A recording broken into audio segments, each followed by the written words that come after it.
প্রতিটা কাজ হতে পারে শেষ কাজ। একজন বয়স্ক রাজমিস্ত্রি তার কাজ থেকে অবসর নিতে চাইল। তাই সে মালিকের কাছে গিয়ে বলল, স্যার, আমি এই বাড়ি বানানোর কাজ থেকে অবসর নিয়ে আমার স্ত্রী এবং ছেলে মেয়েদের কাছে সময় কাটাতে চাই। তার মালিক এতে কিছুটা দুঃখ পেল, কারণ সে ছিল সবচেয়ে দক্ষ এবং কর্মঠ রাজমিস্ত্রি।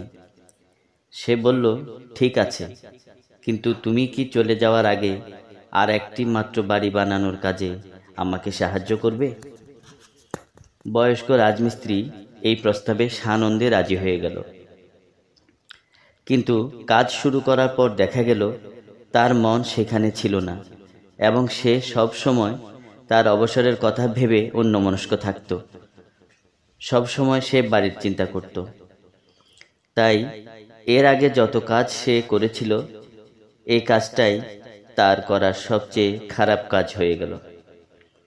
যখন সে বাড়িটি তৈরি করা শেষ করল, তখন তার মালিক বাড়িটি দেখতে এলো এবং বৃদ্ধের হাতে বাড়ির চাবি দিয়ে বলল, এটা এখন থেকে তোমার বাড়ি, তোমার প্রতি আমার উপহার। এই কথা শুনে বৃদ্ধ আফসোস করল। সে মনে মনে ভাবল, হায় হায়, আমি যদি শুধু একবার জানতাম যে আমি আমার নিজের বাড়ি তৈরি করছি, তাহলে এটা আমার জীবনে করা সবচেয়ে ভালো কাজ হতো।